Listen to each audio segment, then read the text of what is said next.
casa. José, Buen Camila, día, gracias. qué gusto Y de saludarte. aniversario, ¿eh? Por De supuesto, aniversario. 5 sí. años, 9 meses. Wow, qué barbaridad. Ya terminando la campaña Jimmy, mes y medio más o menos, un mes.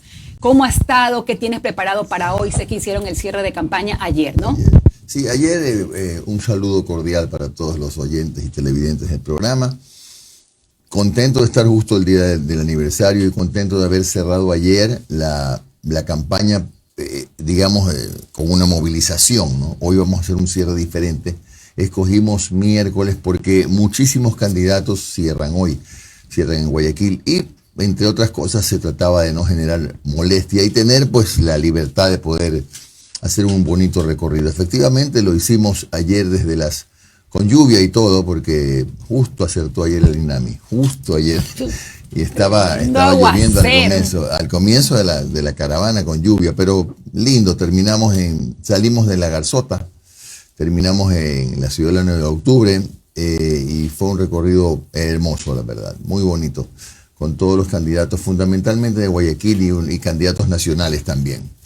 Quito hoy está cerrando Pichincha, hoy está haciendo cierres por distritos y vamos a tener a las 6 de la tarde hoy día un cierre distinto. Vamos a hacer a través de mi cuenta de TikTok van a sumarse candidatos de todas las provincias asambleístas para interactuar y justamente responder a muchas curiosidades de las personas que los siguen, de nuestros seguidores.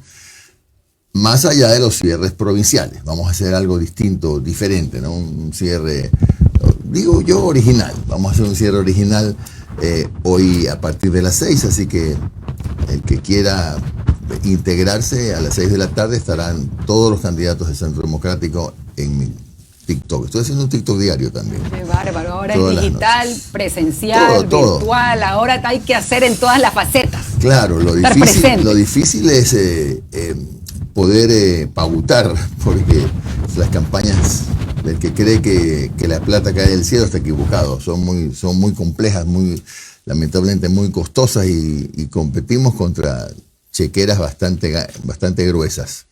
Pero no hay que quejarse, yo digo, yo no me quejo, yo avanzo y en eso estamos hasta el día domingo, que es el día definitivo, ¿no? Jimmy, un gusto tenerlo con nosotros nuevamente en casa. Yo quisiera también que nos cuente un poco cómo ha sido estos recorridos, de tantos problemas que hay en este país, ¿qué es lo que más le pide a la gente cuando se le acerca? Bueno, el empleo siempre, pero la seguridad es lo que nunca falta. Y el problema que tiene este país en seguridad tiene solución. He dicho y repito y me ratifico en que la única fórmula para poder salir de la crisis en la que vivimos en todo nivel es militarizar las fronteras. ¿Por qué militarizar las fronteras? Porque en la frontera sur de Colombia hay más o menos 250.000 hectáreas de coca sembradas, lo cual está reconocido por el propio gobierno colombiano y es un poco el precio de la paz de Colombia que Ecuador lo paga con sangre, porque es un territorio donde los ex insurgentes o como quieran llamarlo están en su especie de remanso de paz, ¿no?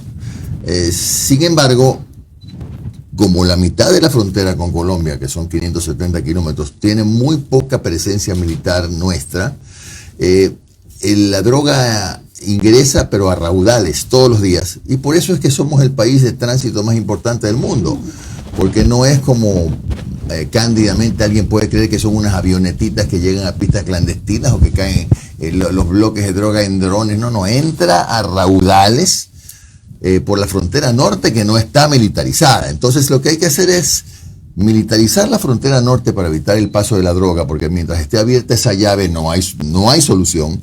Militarizar la frontera sur, que es por donde entran las armas, que son las que compran los narcotraficantes de todos los carteles que hay en el Ecuador, que están todos, y militarizar los puertos, no solo los públicos, sino los privados también.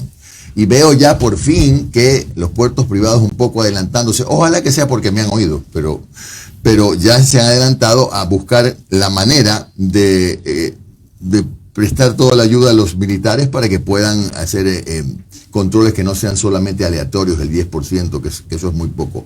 Si usted logra cerrar el círculo y además tener una UAFE fuerte, una UAFE que no sea política, sino técnica, una UAFE poderosa, potente, para evitar el lavado de dinero, consigue lo que se quiere, porque si la droga no pasa, no se vende, si no se vende, no se lava, y si no se lava, no hay negocios ilícitos alrededor, y empiezan a bajar automáticamente los asesinatos, las disputas de territorio, porque ya no hay el factor contaminante que es la droga. Que no es fácil, no lo es, que no es barato, tampoco lo es, pero tenemos cómo hacerlo. Lo que no entiendo es cómo es que no se ha hecho, ¿no? Ahora, un poco, Jimmy, para poder fortalecer el sistema judicial, para combatir la impunidad, veíamos hace un rato un reportaje donde el presidente Daniel Noboa quiere combatir este tema, pero desde una reforma parcial de la Constitución con el tema de la prisión preventiva. ¿Usted cómo lo haría? Eso es parte, pero de nuevo, todo nos hace regresar a lo que yo le digo, Camila. Porque mientras haya droga en el mercado, mientras haya droga encaletada, mientras haya droga para lavar, todo está podrido, todo. Porque en este momento el dinero sucio del narcotráfico está en todas partes. Usted, por donde usted mire, hasta en los propios gobiernos provinciales, municipales, usted ya no es novedad ver que secuestran, asesinan hasta funcionarios de alcaldías, de prefecturas, por el tema del dinero de la droga. Esto es lo que hay que combatir, y será mi tercer decreto, digo yo, porque si Dios me lleva a la presidencia, el primero será posesionarme, el segundo darle funciones a la vicepresidenta, y el tercero disponer todo este trabajo que se complementa con la conformación de una policía penitenciaria. ¿Por qué? Porque el negocio paralelo, y digo yo, el de la menudencia, ¿no? El del secuestro express, el de la extorsión, etcétera, etcétera. Ese negocio no es de los grandes narcotraficantes. Ese es un negocio que se maneja desde las cárceles. Ese negocio lo dirigen, lo conducen los GDOs, los líderes, que son los que mandan en la cárcel. No mandan los guías ni siquiera tienen cómo defenderse. Necesitamos una policía de élite preparada, especialmente, así como la UNACE, como GEMA, de calidad, solamente para el control del orden en las penitenciarías, inhibir la señal, y además que los policías no solo que estén armados, sino que también ingresen a los pabellones. Porque por si no se han dado cuenta, y lo digo siempre más en broma que en serio, hasta en las películas vemos que los guardias bien armados y bien preparados en los presidios están adentro, no están dándole vuelta a los pabellones afuera. Hay que hacer un cambio de fondo, y si logramos esto, yo digo con mucho optimismo que en 6 meses este país comienza a ver el cambio en esa materia. Jimmy, y sobre esta idea del presidente candidato de endurecer la prisión preventiva, ¿qué posición tienes tú? A mí me parece una medida necesaria, no urgente, pero sí necesaria, porque yo también pienso que hay esa y otras cosas que se pueden consultar vía reforma constitucional. Por ejemplo, el Consejo de Participación Ciudadana. La cantidad de consejeros que han pasado es impresionante, la cantidad de consejeros que han renunciado, o los han sacado, o están fuera por diferentes procesos políticos. Es impresionante. ¿Cuál es el resultado? Que hoy no tenemos fecha para el reemplazo de la fiscal, que hoy no tenemos fecha para el reemplazo o se ha tardado, mejor dicho, el reemplazo legítimo de los miembros del Consejo Nacional Electoral, y hay en cola una serie de designaciones, de nombramientos que todavía están esperando no sé qué cosa, primero que se pongan de acuerdo. Hoy, cuando parecía que más o menos ya, después de lo que ocurrió con la llamada Liga Azul, más o menos se normalizan las cosas, ahora hay un espacio que está en disputa, que es el de un consejero, ex consejero, que puede volver supuestamente, y que lo está reclamando el doctor Oscar Ayerbe. Y hay otro problema más. Entonces, ese consejo ha sido realmente un fracaso, y debería ser reemplazado por otro organismo, pero no retroceder tampoco a lo de antes, María José, que usted debe acordarse cuando la Asamblea Nacional, el Congreso, elegía, y era terrible, porque allí cada cada funcionario, contralor, procurador, fiscal, etcétera, obedecía a una alianza política y era verdaderamente vergonzoso. Peor que ahora. Hay cosas que hay que reformar. No soy partidario de una inmediata asamblea constituyente, pero sí de reformas constitucionales. Y justamente este tema me lleva a consultar sobre la grave crisis institucional que estamos pasando. Tenemos justamente instituciones que rompen las reglas del juego, que permanecen silenciadas, que son tibias, vicepresidentas que son puestas a dedo. ¿Cómo reconstruir el país? Bueno, esa reconstrucción nacional va a pasar justamente por el cambio de visión que tiene la gente sobre los presidentes, ¿no? Porque hoy solamente los ciudadanos creen que hay dos opciones. Entonces, la opción del actual presidente y la opción del aspirante Luisa González. Y todas las encuestas también, algunas inexplicablemente que ponen los resultados al revés. Es decir, usted se encuentra con que hoy una encuesta dice que Noboa está adelante con 10 puntos y el mismo día otra encuestadora dice que es al revés, que es Luisa González que aventaja con 10 puntos. Que realmente las encuestas han hecho mucho daño. He dicho que voy a solicitar voy a hacer una auditoría privada para ver cuáles son las series y cuáles no. Pero el problema es la polarización, ¿no? Porque entonces a todos nos han puesto una suerte de etiqueta, ¿no? Somos blancos o negros, correístas o anticorreístas, somos mestizos o somos indígenas, estás conmigo o estás contra mí. Entonces, esta polarización ha hecho que la gente que está en el medio, hasta ahora, ayer acabo de ver otra encuesta, pero una de las que creo que son más o menos serias, que dice que 5 de cada 10 ecuatorianos todavía no deciden por quién votar. Entonces, eso tiene una explicación. La explicación es que la gente no está pensando en este rato en la elección propiamente, ni ha comido el cuento de que tenemos que estar atentos a las disputas permanentes que hay en la propia Asamblea, en el CNE, en el Tribunal Contencioso, en el Consejo de la Judicatura o en el Consejo CPPP, no sé cuánto, nunca se me queda el nombre. En fin, y la gente sabe lo que está pensando en cómo, si es que va a comer al día siguiente, cómo llega a fin de mes, si es que va a poder pagar el arriendo, si sus hijos van a poder ir al colegio, si no va a perder el empleo el jefe de la familia, si no va a haber un crimen que involucre a alguien de su familia en la esquina de la casa. En eso está pensando y nos quieren seguir convenciéndonos que solamente hay dos extremos y no es verdad.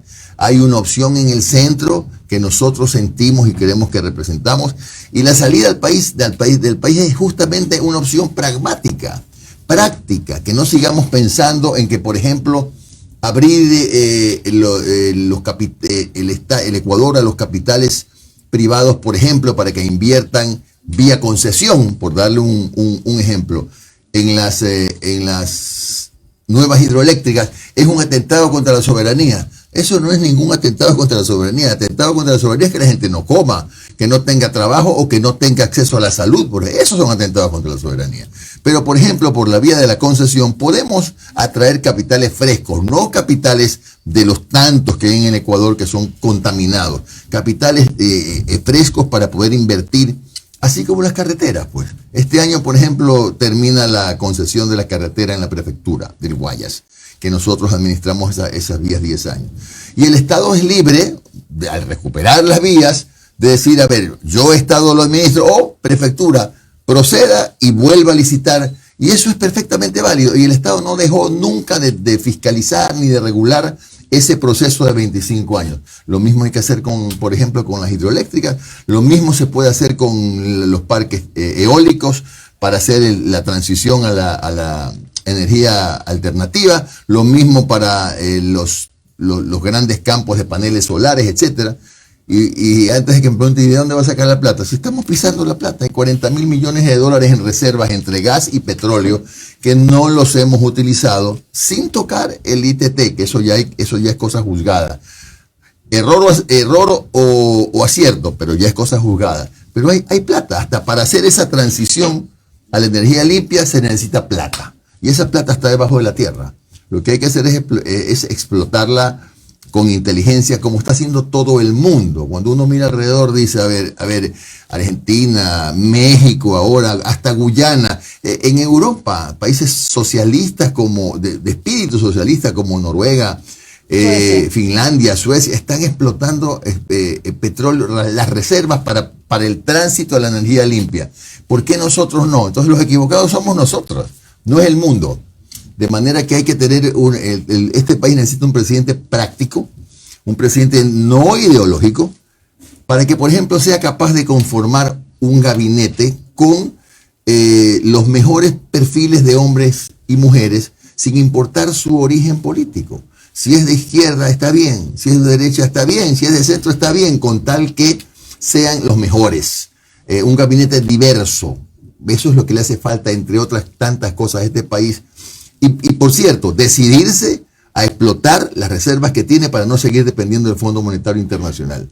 Ya, señoritas periodistas, no soporta más el Ecuador endeudamiento. Estamos casi en 87.000 millones. Y este año tenemos que pagar casi 8.000, quizá un poco más, solamente en capital e intereses. La cuarta parte del presupuesto del Estado, lo cual es absolutamente inmanejable.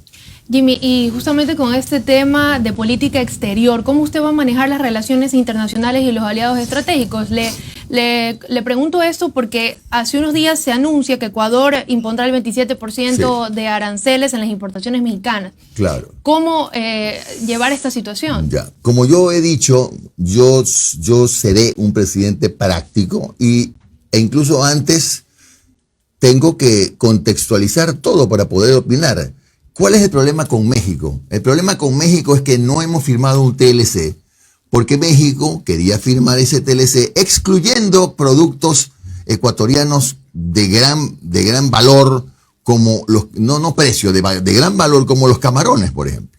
Por eso no hemos podido firmar el TLC con México. Entonces, ¿qué hace el Ecuador?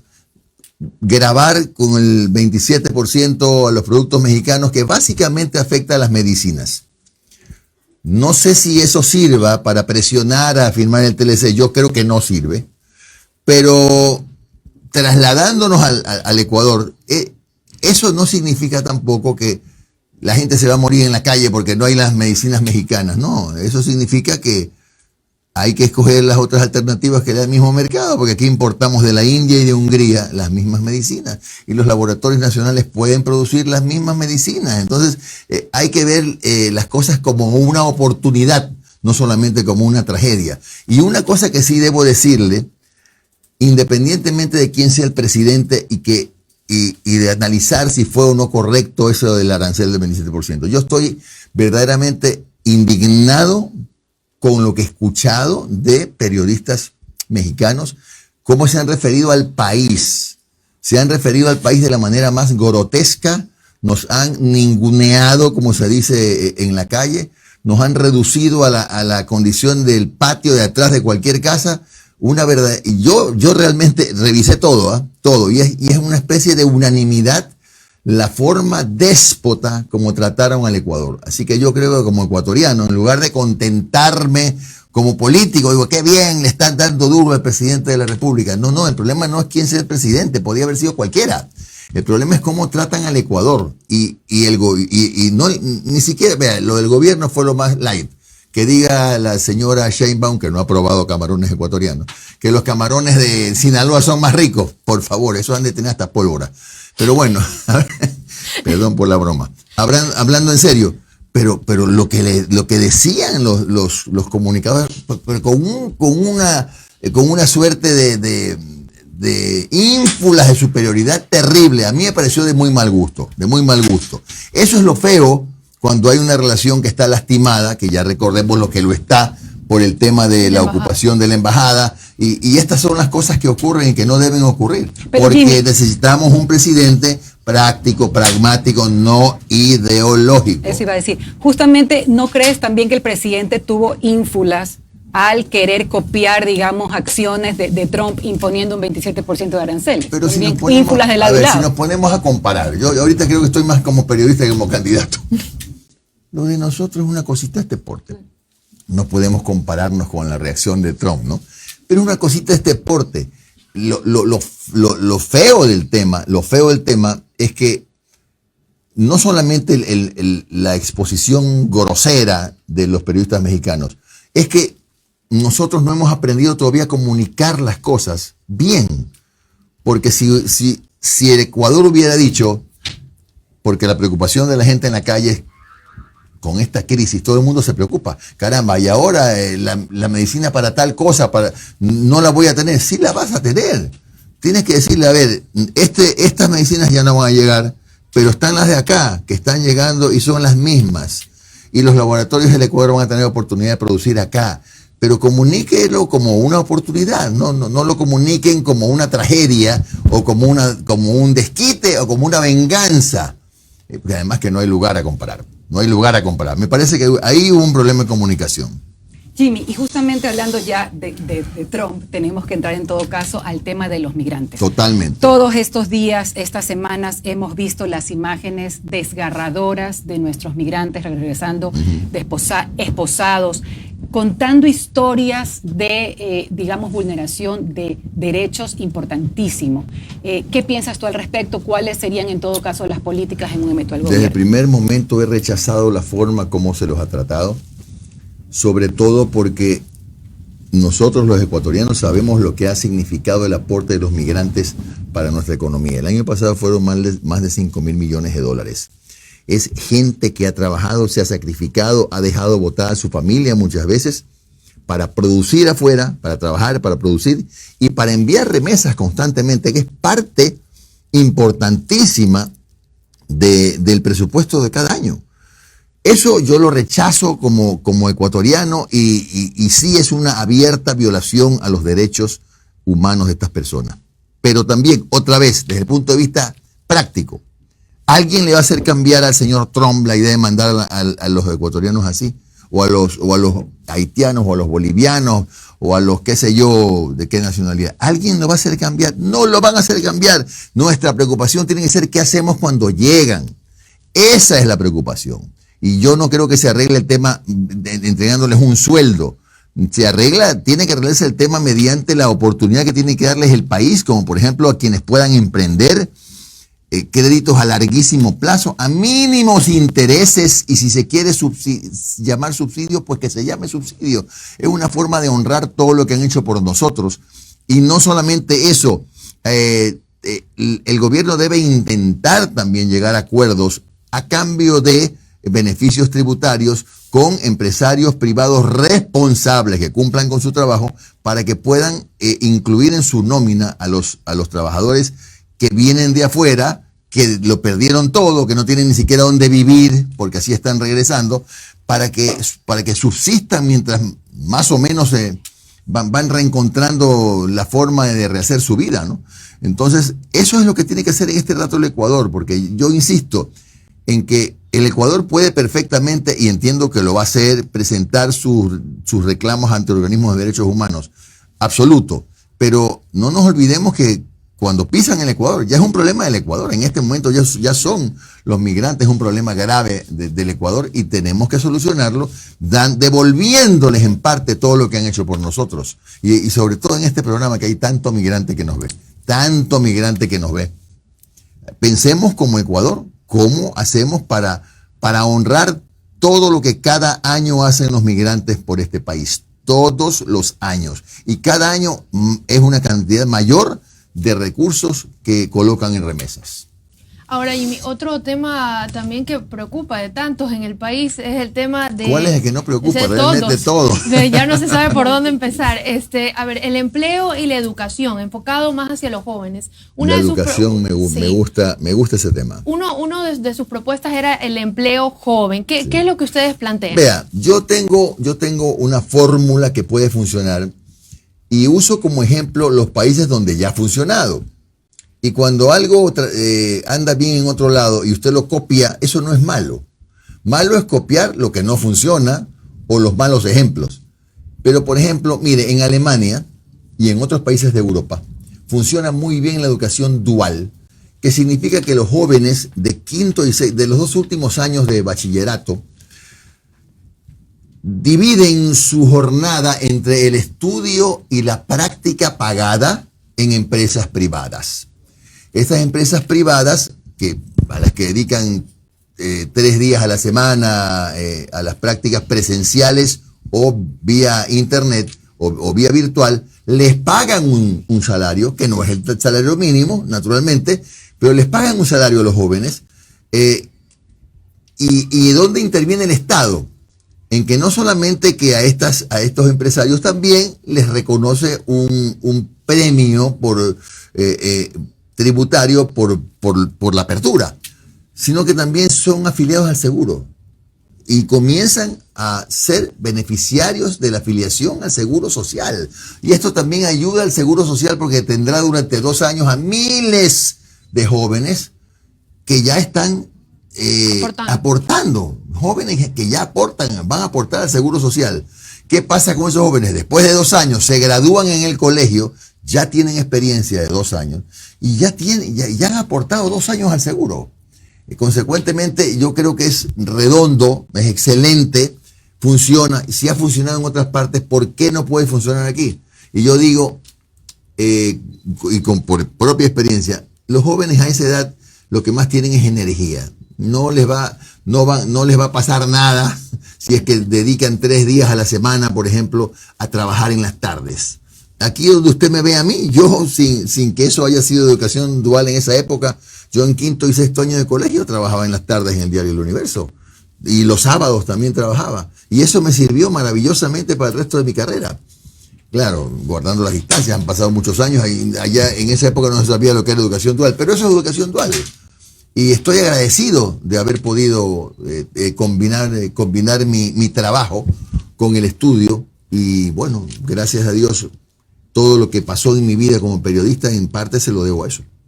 Agradecemos en todo caso la presencia de Jimmy Jairala aquí en Un Café con JJ. Jimmy, las redes bien, TikTok, bailes, cocina. No, yo no, ningún baile. Tranquilidad absoluta. Pero sí he usado las redes para hacer lives, ya llevo 2 o 3 semanas de lives todas las noches, media hora nomás lo hago. Claro, interactuando interactuando con las personas que... Por supuesto, siempre por ahí se desliza algún troll, ¿no? Pero eso, siempre. Yo anoche entre broma y broma decía, ya por lo menos mándeme trolls profesionales. Me mandan unos trolls de 2 seguidores, hasta me da pena bloquearlos. Hacer campaña hoy en día es dificilísimo. Claro que es difícil. Con la seguridad, la información fake, el tema justamente de que ahora tienes que bailar, tienes que cocinar.